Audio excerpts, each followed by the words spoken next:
우리는 진리를 안다고 생각합니다. 성경을 읽고 설교를 듣고 교리를 배우고 좋은 문장을 기억합니다. 그런데 정말 아는 것일까요? 참된 창조와 참된 이해는 한 가지 방식으로만 이루어지지 않습니다. 어떤 생각은 말에서 그림으로 바뀌고 그림에서 몸의 움직임으로 바뀌고 몸의 움직임은 다시 모형이나 이야기나 수식으로 바뀝니다. 이처럼 한 형식을 다른 형식으로 바꾸는 과정, 곧 변형이 일어날 때 깊은 통찰이 나옵니다. 성령론과 깊이 연결되어 있다 생각됩니다. 성령님은 하나님의 진리를 한 문장에만 가두지 않으시고 이야기와 몸짓과 공동체와 예배와 실천 속에서 살아있게 번역하시는 분이기 때문입니다. 메리 리키의 라이털리 발자국 이야기를 먼저 해볼까요? 과학자들은 오래된 발자국을 발견했습니다. 하지만 그것이 무엇을 뜻하는지 바로 알 수는 없었죠.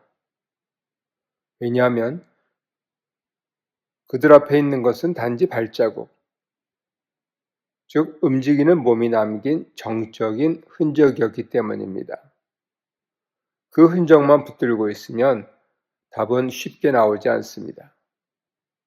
그래서 그들은 관찰했고 패턴을 찾았고 몸이 어떻게 움직였을지 상상했고 직접 걸어보기도 했고 동물 행동과 비교하기도 했고 마침내 모형을 만들어 시험해 보았습니다. 그제서야 겹쳐진 발자국의 비밀이 풀렸죠. 처음엔 두 명처럼 보였지만 실은 셋이었고 누군가 앞사람의 발자국 위를 밟으며 걸었기 때문에 커다란 흔적이 생겼다는 사실을 이해하게 됐습니다. 이처럼 진짜 이해는 하나의 분석만으로 끝나지 않습니다.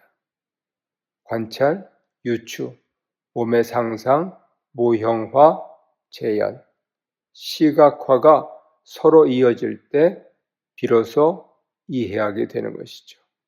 아니, 이해가 열립니다. 헤럴드 에드거튼은 스트로브를 발명했는데요. 그는 너무 빠르게 지나가는 움직임을 사람 눈으로는 제대로 볼 수 없다는 문제를 인식했습니다. 그는 단순히 더 잘 봐야지 생각하지 않았습니다. 대신 빛을 아주 짧은 간격으로 반복 발광시키는 장치를 상상했고 그 원리를 도면으로 그리고 도면을 작업 모형으로 그 모형을 다시 실제 촬영 장비로 바꾸었습니다. 그 결과 육안으로는 뭉개져 보이던 운동이 사진 속에서는 여러 단계로 분리되어 보이게 되었죠. 이게 바로 변형의 힘입니다. 직접 볼 수 없던 것을 다른 형식으로 바꾸었더니 보이기 시작한 것이죠. 그러니까 변형은 단순한 번역이 아닙니다. 변형은 새로운 지각을 여는 일입니다. 여기서 성령론으로 넘어가 볼까요? 하나님의 진리는 너무 크고 깊습니다. 한 문장으로 다 담을 수 없습니다. 한 번 듣고 다 이해할 수도 없습니다. 그래서 하나님은 늘 한 가지 방식으로만 말씀하지 않으셨습니다. 하나님은 이야기로 말씀하시고, 시로 말씀하시고, 예언으로 말씀하시고, 비유로 말씀하시고, 몸짓으로 말씀하시고, 식탁으로 말씀하시고, 성례로 말씀하시고, 공동체로 말씀하십니다. 즉 하나님의 진리는 처음부터 변형 가능한 형태로 우리에게 옵니다. 성령은 무엇을 하실까요? 성령님은 그 진리를 죽은 정보로 남겨두지 않으시고 우리 안에서 계속 다른 형식으로 살아 움직이게 하십니다. 말씀은 이해가 되고, 이해는 기도가 되고, 기도는 순종이 되고, 순종은 습관이 되고, 습관은 공동체의 문화가 되고, 그 문화는 다시 누군가에게 복음의 증언이 됩니다. 이것이 성령의 일입니다. 성령은 진리를 머릿속 개념으로만 두지 않으시고 삶 전체를 번역되게 하십니다.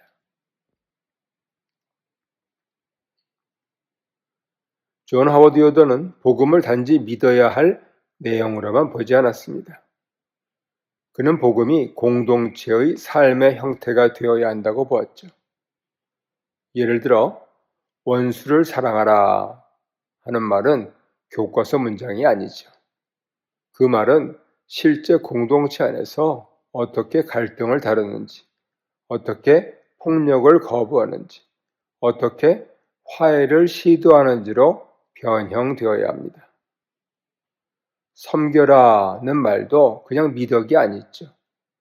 그것은 교회 안에서 누가 중심이 되고, 누가 말하고, 누가 양보하고, 누가 낮아지는지 나타나야 합니다.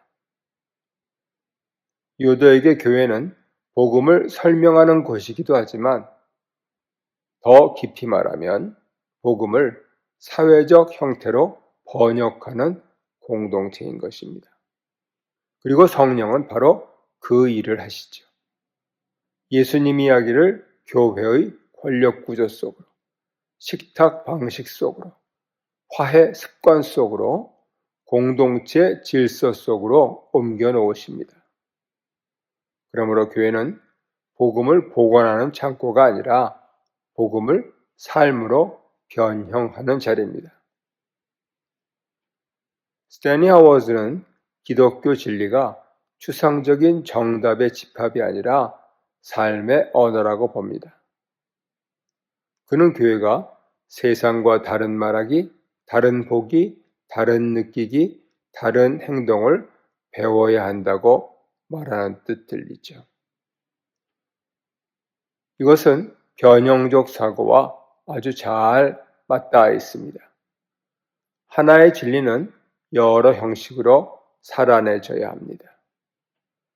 예컨대 복음은 설교 속에서는 이야기로 들리고, 예배 속에서는 찬양으로 불리고, 성찬 속에서는 식탁으로 만져지고, 윤리 속에서는 성품으로 나타나고, 공동체 속에서는 용서와 환대로 드러나는 것입니다. 하워스식으로 말하면 성령은 우리를 정답을 아는 사람들로만 만들지 않으시고 예수님 이야기를 몸과 말과 제도와 기억으로 계속 번역해내는 사람들로 만드십니다.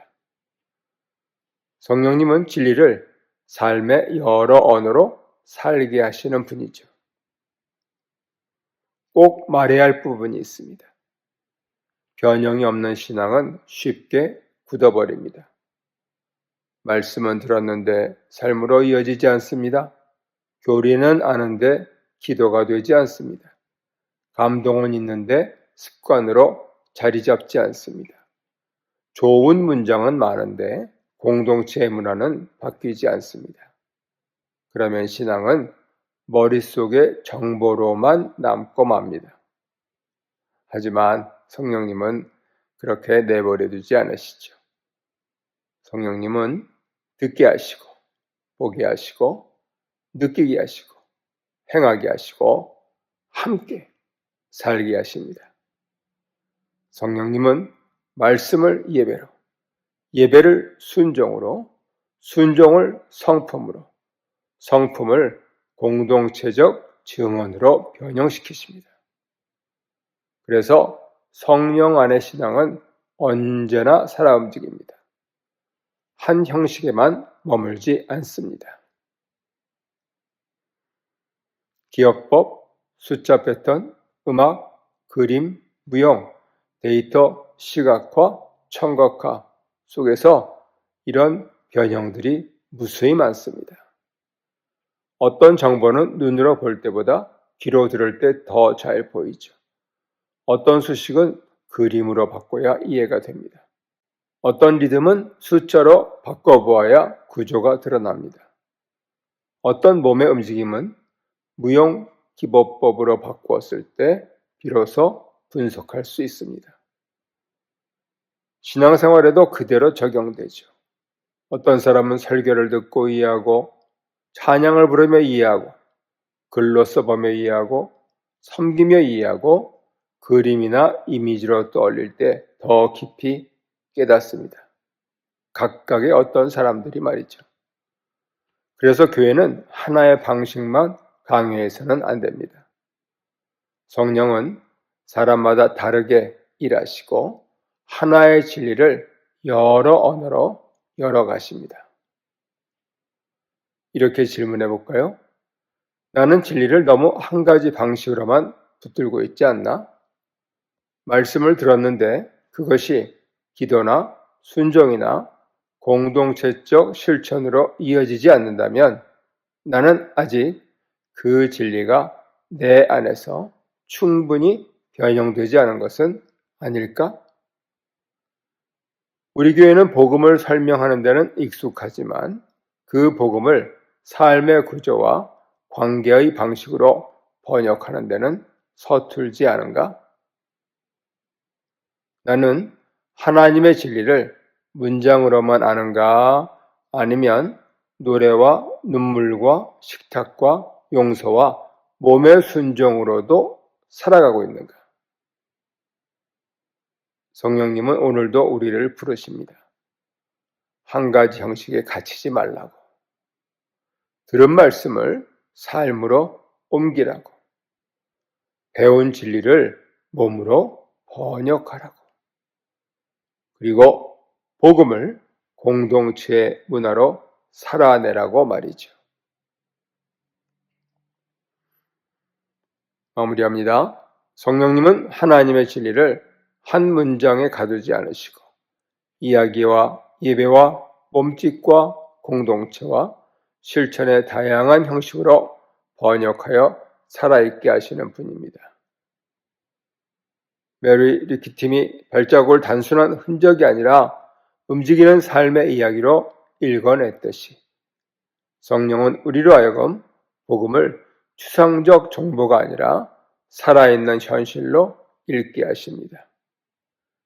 요도의 말처럼 교회는 복음을 사회적 삶의 형식으로 번역하는 공동체고, 하워스의 말처럼 성령은 우리를 예수님 이야기를 여러 삶의 언어로 살아내는 백성으로 빚으십니다.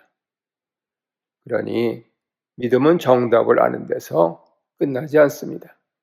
믿음은 성령 안에서 진리를 계속 삶으로 번역해가는 일입니다. 성령님은 진리를 설명만 하게 하지 않으십니다.